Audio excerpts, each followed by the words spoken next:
بسم اللہ الرحمن الرحیم وبین نقیضی الاعم والاخص من وجہ تباین جزئی، اور عام خاص من وجہ کی نقیضوں کے درمیان تباین جزئی ہوتا ہے۔ کالمتباینین، متباینین کی طرح، یعنی یہاں پر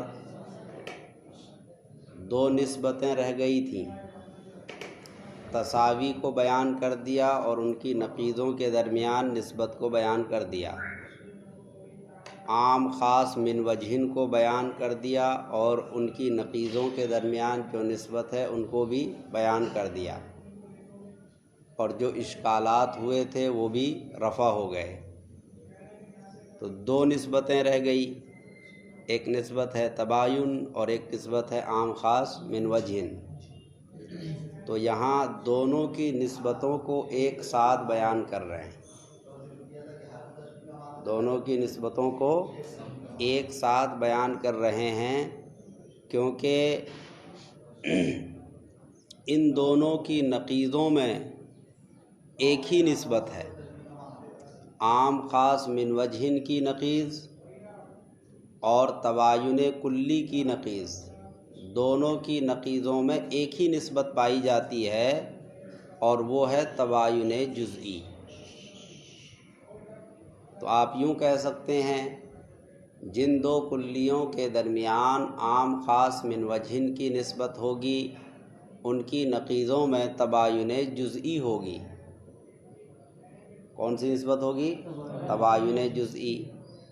پھر اس کو کہو جن دو کلیوں کے درمیان تباین کلی کی نسبت ہوتی ہے ان کی نقیضوں میں بھی تباین جزئی ہوتی ہے۔ سمجھ میں آئی بات؟ ان کی نقیضوں میں بھی تباین جزئی کی نسبت ہوتی ہے، اسی لیے کاف تشبیہ لے کر آئے، کالمتباینین، متباینین کی طرح، یعنی جو نسبت عام خاص من وجہن کی ہے وہی نسبت تباین کلی کی ہے، اور جو نسبت تباین کلی کی ہے وہی نسبت عام خاص من وجہن کی ہے۔ تو دونوں کی نسبت نقیضوں میں کون سی ہوگی؟ تباین جزئی۔ اب سوال یہ ہے کہ تباین جزئی کیا ہے؟ سمجھے کہ نہیں سمجھے؟ تباین جزئی کیا ہے؟ تباین جزئی عام خاص من وجہن اور تباین کلی دونوں کے مجموعے کا نام ہے تباین جزئی۔ عام خاص من وجہن ایک کلی ہے اور تباین کلی بھی کیا ہے؟ ایک کلی ہے، ان دونوں کا جو مجموعہ ہے اسی کا نام تباین جزئی ہے۔ ان دونوں کے مجموعے کا نام ہی کیا ہے؟ تباین جزئی۔ آئی بات سمجھ میں؟ تباین جزئی کوئی الگ نسبت نہیں ہے، نسبتیں کل چار ہی ہیں، تساوی، تباین، عموم خصوص من وجہن اور عموم خصوص مطلق۔ تباین جزئی جو یہاں بیان کیا تو کوئی سمجھ سکتا ہے کہ ایک اور نسبت ہے، پانچویں نسبت۔ تو پانچویں نسبت کوئی الگ نسبت نہیں ہے، بلکہ عام خاص من وجہن اور تباین کلی دونوں کو ملا دو، انہی دونوں کا نام کیا ہے؟ تباین جزئی۔ کیونکہ عام خاص من وجہن اور تباین کلی ان دونوں کا کوئی الگ سے نام نہیں ہے، اس لیے ان کا نام کیا رکھ دیا؟ تباین جزئی۔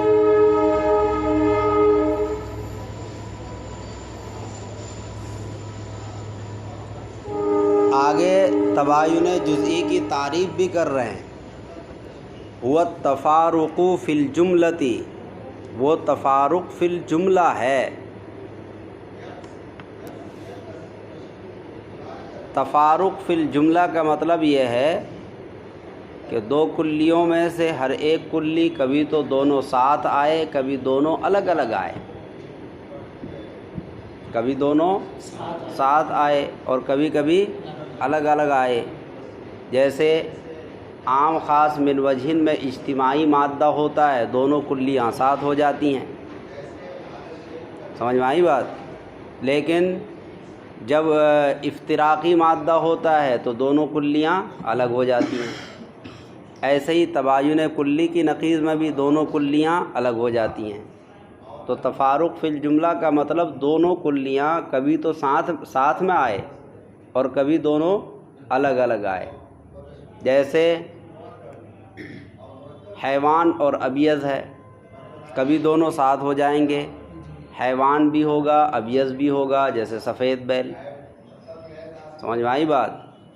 اور کبھی ایسا ہوگا دونوں الگ ہو جائیں گے، جیسے حیوان ہو لیکن ابیض نہ ہو، کالی بھینس، ابیض ہو لیکن حیوان نہ ہو، سفید کپڑا، آئی بات سمجھ میں؟ اور تباین کلی میں دونوں ایک دوسرے سے جدا ہو جاتے ہیں، جیسے انسان اور حجر تباین کلی ہے کہ نہیں؟ دونوں ساتھ جمع ہوں گے؟ نہیں ہو سکتے۔ جو انسان ہوگا وہ حجر نہیں ہوگا، جو حجر ہوگا وہ انسان نہیں ہوگا۔ تو تفارق فی الجملہ جدا ہونا، ہمیشہ جدا نہیں ہونا۔ فی الجملہ کا مطلب کبھی کبھی۔ تفارق کے کیا معنی؟ جدا ہونا۔ تفارق کا معنی تو جانتے ہی ہو، تفارق کا کیا معنی؟ دونوں، تفارق تفاعل سے نکلا ہے، آپس میں الگ ہو جانا، یعنی دو کلیوں میں سے ہر ایک کلی دوسری کلی سے الگ ہو جائے۔ لیکن فی کلی وقت نہیں، فی بعض الوقت، ہر وقت نہیں بلکہ بعض اوقات میں۔ تو اسی کو عربی میں کہا فی الجملہ، اسی کو عربی میں کیا کہا؟ فی الجملہ۔ تھوڑا ٹیڑھا ہے تو ٹیڑھے کو سمجھنے میں تو مزہ آتا ہے، سیدھا تو سیدھا ہے، اس میں کیا ہے؟ وہ سیدھے لوگوں کا اعتبار نہیں ہوتا۔ کوئی آدمی کہے بھائی یہ بہت سیدھا، کہے گا نہیں اس کو داماد نہیں بنانا ہے، یہ تو سیدھا آدمی ہے۔ داماد بنانے کے لیے چالاک آدمی چاہیے، پراپرٹی ڈیلر والا چاہیے، نہیں سمجھے؟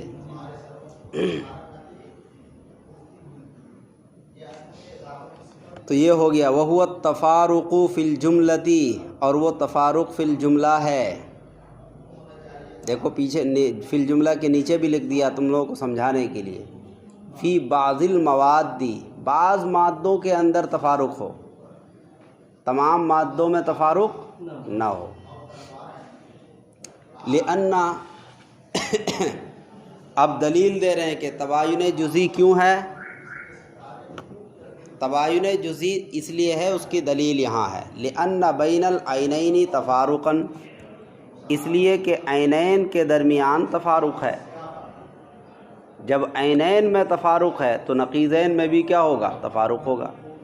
عینین میں تفارق کیسے ہے کہ تباین کلی میں دونوں کلیوں میں سے کوئی کسی پر صادق نہیں آتی، عینین میں تفارق ہے، تو اس کی نقیض میں بھی تفارق ہی ہوگا، اس کی نقیض میں بھی کیا ہوگا؟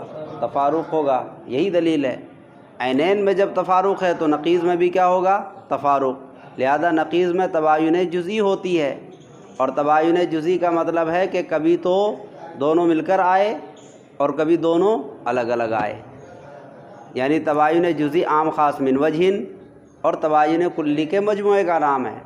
عام خاص من وجہن میں افتراقی اور اجتماعی دونوں مادے ہیں، سمجھے کہ نہیں سمجھے؟ فحیث یصدق عین احدہما، چنانچہ جب ان دونوں میں سے ایک کا عین صادق آئے گا، یصدق نقیض الآخر، تو دوسرے کی نقیض صادق آئے گی۔ یہ تفارق کو سمجھا رہے ہیں۔ تفارق کیسے ہوتا ہے کہ جب ایک کا عین صادق آئے گا تو دوسرے کا عین صادق نہیں آئے گا۔ دوسرے کا عین اگر صادق آ جائے تو پھر تفارق کہاں، وہ تو تساوی ہے، سمجھ میں آئی بات؟ ایک کا عین صادق آئے گا تو دوسرے کی نقیض صادق آئے گی، تو دیکھو عین اور نقیض میں تفارق ہے، عین اور نقیض میں تفارق ہے۔ تو جب یہاں تفارق ہو گیا تو اب اس کی جو نقیض نکالیں گے اس میں بھی کیا ہوگا؟ تفارق ہی ہوگا۔ یہ سمجھایا انہوں نے تفارق کو اچھی طرح سے۔ اس کے بعد وَهُوَ قد یتحقق فی ضمن التباین الکلی، اور تباین جزئی متحقق ہوتی ہے تباین کلی کے ضمن میں۔ کبھی کبھی آپ جانتے ہیں کہ لفظ قد ماضی پر آئے تو تحقیق کے لیے آتا ہے، مضارع پر آئے تو تقلیل کے لیے آتا ہے۔ کس کے لیے؟ تقلیل، قلت بیان کرنے کے لیے، یعنی ایسا کم ہوتا ہے۔ تو یہاں دیکھو لفظ قد آیا ہے یتحقق فعل مضارع میں، تو اس کا مطلب یہ کہ کبھی کبھی، ہمیشہ نہیں، کبھی کبھی تباین جزئی کہاں پائی جائے گی؟ تباین کلی کے ضمن میں۔ تباین جزئی کبھی کبھی پائی جاتی ہے کہاں؟ تباین کلی کے ضمن میں۔ دیکھو مثال دی ہے لا حجر اور لا حیوان، اور اسی طریقے سے انسان اور لا ناطق۔ تباین جزئی کا مطلب یہ ہے کہ کبھی دونوں کلیوں میں تباین کلی ہو، اور کبھی دونوں کلیوں میں عام خاص من وجہن ہو۔ دونوں کلیوں میں کبھی کیا ہو؟ عام خاص من وجہن ہو، اور کبھی دو کلیوں میں کیا ہو؟ تباین کلی ہو۔ تو دیکھو یہاں ہے کہ نہیں؟ لا حجر اور لا حیوان، ان دونوں میں عام خاص من وجہن ہے۔ لا حجر اور لا حیوان میں کیا ہے؟ عام خاص من وجہن۔ اب عام خاص من وجہن کے لیے 3 مادے چاہیے، تو 3 مادے بناؤ۔ لا حجر بھی ہو، لا حیوان بھی ہو، جیسے موبائل، لا حجر بھی ہے اور لا حیوان بھی ہے۔ 2 افتراقی مادے بناؤ، لا حجر ہو لیکن لا حیوان نہ ہو بلکہ حیوان ہو، جیسے بیل۔ سمجھ میں آئی بات؟ اور تیسرا مادہ کہ لا حیوان ہو لیکن لا حجر نہ ہو بلکہ حجر ہو، تو کیا ہو گیا؟ پتھر۔ یہ 3 مادے ہو گئے۔ ان میں کون سی نسبت ہوئی؟ عام خاص من وجہن۔ اور انسان اور لا ناطق میں تباین کلی ہے۔ جو انسان ہوگا وہ لا ناطق نہیں ہوگا، اور جو لا ناطق ہوگا وہ انسان نہیں ہوگا۔ دونوں میں کون سی نسبت؟ تباین کلی۔ تو انہی دونوں کا نام ہو گیا تباین جزئی۔ یہ جو 2 مثالیں دی ہیں نا، 2 مثالیں اسی لیے دی تباین جزئی بنانے کے لیے، کیونکہ تباین جزئی نام کس کا ہے؟ عام خاص من وجہن کا اور تباین کلی کا۔ تو عام خاص من وجہن یہ ہو گیا لا حجر لا حیوان، اور انسان اور لا ناطق یہ کیا ہے؟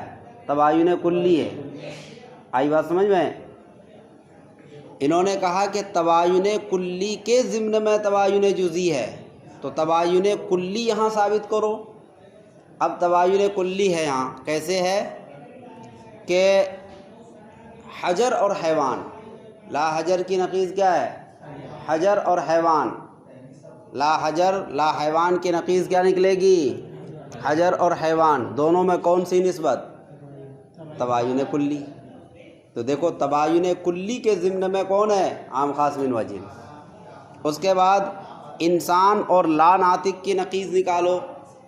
انسان کی نقیض لا انسان، اور لا ناطق کی نقیض ناطق۔ ان دونوں میں کون سی نسبت؟ تباین کلی۔ تو تباین کلی کے ضمن میں یہاں پر تباین جزئی ہے۔ تباین کلی ہے نقیضین میں، ان کے ضمن میں یہاں پر کیا ہے؟ تباین جزئی ہے۔ تو میں نے ابھی بتایا کہ تباین جزئی کا مطلب ان کی نقیضوں میں کبھی عام خاص من وجہن ہوگی، اور کبھی ان کی نقیضوں میں کون سی نسبت ہوگی؟ عموم خصوص، یہ تباین کلی۔ تو یہاں پر انہوں نے مثال پیش کی ہے عام خاص من وجہن کی اور تباین کلی کی، کہ لا حجر لا حیوان۔ اب ان کی نقیض نکالو گے تو حجر اور حیوان، ان میں تباین کلی ہے۔ انسان اور لا ناطق، ان میں تباین کلی ہے، تو ان کی نقیضوں میں بھی تباین کلی ہے۔ تو کبھی تو نقیضوں میں تباین کلی ہی ہوگی، اور کبھی نقیضوں میں کیا ہوگا؟ عام خاص من وجہن۔ کیا ہوگا؟ تو عام خاص من وجہن آگے ہے۔ وقد یتحقق فی ضمن العموم من وجہن، اور کبھی کبھی تباین جزئی متحقق ہو جاتی ہے عام خاص من وجہن کے ضمن میں، جیسے ابیض اور انسان، حجر اور حیوان۔ دیکھو یہاں پر ابیض اور انسان، ان دونوں میں کون سی نسبت ہے؟ ابیض اور انسان میں کون سی نسبت؟ عام خاص من وجہن۔ کون سی نسبت؟ اب تین مادے بناؤ۔ عام خاص من وجہن کے لیے ایک اجتماعی مادہ ہوگا، ابیض بھی ہو انسان بھی ہو،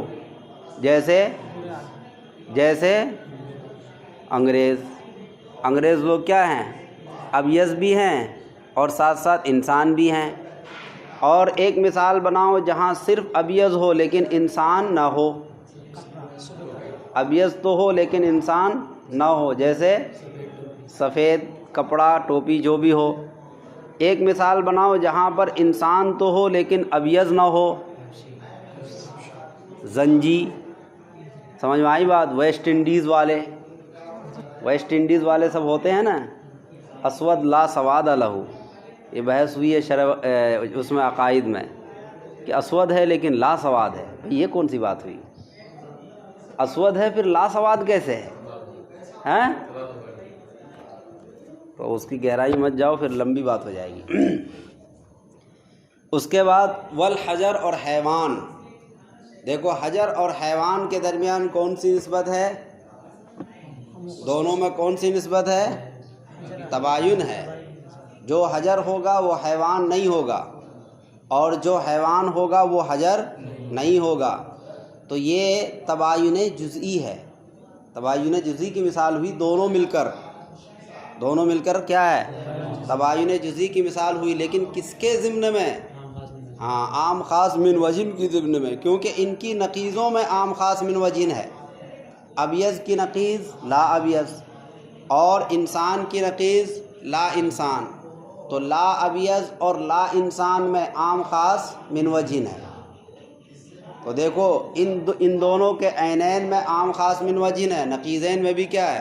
عام خاص من وجہن ہے۔ ہم نے بتایا تھا کہ کبھی ان کی نقیضوں میں عام خاص من وجہن ہوگا اور کبھی ان کی نقیضوں میں تباین کلی ہوگا، اور اسی کا نام ہے تباین جزئی۔ تو دیکھو ابیض، لا ابیض اور لا انسان۔ اب ایسی مثال لاؤ جو لا ابیض بھی ہو لا انسان بھی ہو۔ کالا کپڑا لا ابیض بھی ہے لا انسان بھی ہے۔ ایسی مثال بناؤ جہاں پر لا ابیض تو ہو لیکن لا انسان نہ ہو، انسان ہو، جیسے زنجی حبشی، لا ابیض تو ہے لیکن لا انسان نہیں ہے بلکہ کیا ہے؟ انسان ہے۔ ایسی مثال بناؤ جہاں پر لا انسان تو ہو لیکن لا ابیض نہ ہو، جیسے سفید کپڑا، لا انسان ہے لیکن لا ابیض نہیں ہے۔ یہ عام خاص من وجہن کے تین مادے ہو گئے۔ حجر اور حیوان، ان کی نقیض نکالو۔ حجر کی نقیض لا حجر اور حیوان کی نقیض لا حیوان۔ اب ان دونوں میں کون سی نسبت؟ عام خاص من وجہن۔ سمجھ میں آئی بات؟ اب عام خاص من وجہن ہے تو تین مادے نکالو، لا حجر بھی ہو لا حیوان بھی ہو، جیسے موبائل، لا حجر بھی ہے لا حیوان بھی ہے، خود سلم بھی لا حجر بھی ہے لا حیوان بھی ہے۔ ایک مثال ایسی بناؤ جہاں پر لا حجر تو ہو لیکن لا حیوان نہ ہو بلکہ حیوان ہو، جیسے بیل۔ سمجھ میں آئی بات؟ لا حجر تو ہے لیکن لا حیوان نہیں ہے۔ ایک مثال ایسی بناؤ جہاں پر لا حیوان تو ہو لیکن لا حجر نہ ہو، جیسے پتھر۔ سمجھ میں آئی بات؟ لا حیوان تو ہے لیکن لا حجر نہیں ہے۔ تو دیکھو یہاں عام خاص من وجہن ہے لیکن عینین میں کیا ہے؟ تباین کلی ہے، لیکن نقیض میں کیا ہے؟ عام خاص من وجہن۔ تو یہ بات آپ کو اچھی طرح معلوم ہو گئی کہ جن دو کلیوں میں تباین کلی کی نسبت ہو یا عام خاص من وجہن کی نسبت ہو، ان کی نقیضوں میں کبھی عام خاص من وجہن کی نسبت ہوتی ہے، کبھی تباین کلی کی نسبت ہوتی ہے۔ انہی دونوں کا نام تباین جزئی ہے۔ انہی دونوں کا نام کیا ہے؟ تباین جزئی ہے۔ یہ بات بالکل صاف ہو گئی اور بے غبار ہو گئی۔ کیا ہو گئی؟ بے غبار۔ آئی بات سمجھ میں؟ اب آگے علامہ کہتے ہیں وہا ہنا سوال و جواب، یہاں پر بھی سوال اور جواب دونوں ہے۔ علامہ کے اس جواب سے معلوم ہوتا ہے کہ درس کے بعد سوال و جواب کا سیکشن بھی ہونا چاہیے، درس کے بعد سوال و جواب کا بھی سیکشن ہونا چاہیے کہ سبق میں اگر طالب علم کو کوئی اشکال ہو رہا ہے تو وہ درس کے آخر میں سوال جواب کرے۔ سمجھ میں آئی بات؟ تو بعض لوگ تو سوال جواب ہی سے بھاگ جاتے ہیں، ایسا نہیں ہونا چاہیے۔ اس طرز عمل سے یہی معلوم ہو رہا ہے کہ درس کے آخر میں سوال جواب ہونا چاہیے تاکہ افہام و تفہیم میں مضبوطی آئے۔ کیا ہے؟ اسی لیے یہ جو بڑے بڑے پروفیسر لیکچر دیتے ہیں تو لیکچر دینے کے بعد پھر وہ کہتے ہیں کہ کسی کو کوئی اشکال ہو تو پوچھیں۔ سمجھے کہ نہیں سمجھے؟ جو بڑی یونیورسٹیاں ہوتی ہیں یا کسی جگہ پر لیکچر دیتے ہیں، چاہے کلاس میں ہو یا کلاس سے باہر ہو، تو پھر سوال و جواب کا سیکشن بھی رکھا جاتا ہے کہ اگر کسی کے دل میں کوئی بات ہے تو وہ کیا کرے؟ پوچھے۔ تو علامہ کا طرز عمل تو بہت پرانا، 350 سال پرانا، انہوں نے 350 سال پہلے بتا دیا کہ سوال و جواب کا سیکشن ہونا چاہیے۔ لوگ آج اختیار کر رہے ہیں، علامہ نے 350 سال پہلے بتا دیا۔ دیکھا، یہ علامہ کا کمال ہے۔ تو یہاں بھی سوال اور جواب ہے۔ سوال اور جواب کیا ہے؟ وہی جیسے پہلے سے آ رہا تھا، وہی مفہومات شاملہ کو یہاں پر لے آؤ، اس کی انٹری کرو۔ اب جب مفہومات شاملہ کی انٹری ہوگی تو معاملہ گڑبڑا جائے گا۔ یہ بھوجپوری لوگ بولتے ہیں، ارے گڑبڑا نہیں جائے گا۔ سمجھے کہ نہیں سمجھے؟ تو سوال کیا ہے؟ سوال یہ ہے کہ دیکھو، لا ممکن اور لا شے، ان دونوں کے درمیان تباین ہے۔ اب ہم ان کی نقیض نکالتے ہیں تو لا ممکن کی نقیض ممکن، لا شے کی نقیض شے، دونوں میں تساوی ہے۔ آپ تو کہہ رہے تھے کیا ہوگا؟ تباین جزئی، یہاں تباین جزئی کہاں ہے؟ یہاں تو تساوی ہے۔ تباین جزئی کا مطلب یا تو عام خاص من وجہ ہو، عام خاص من وجہ بھی نہیں، یا یہ کہ یہاں کیا ہو؟ تباین کلی ہو، وہ بھی نہیں، یہاں تو کچھ اور ہی ہے۔ یہ اشکال ہو گیا، یہ ہوا سوال۔ ایک اور سوال ہے، جیسے شے اور لا انسان، شے اور لا انسان دونوں میں عام خاص من وجہن ہے، دونوں میں کون سی نسبت؟ جیسے شے بھی ہو اور لا انسان بھی ہو، سلم شے بھی ہے اور کیا ہے؟ لا انسان بھی ہے۔ صرف شے ہو لا انسان نہ ہو بلکہ انسان ہو، جیسے انسان، اور صرف لا انسان ہو شے نہ ہو۔ سمجھ میں آئی بات؟ لا انسان ہو، ہاں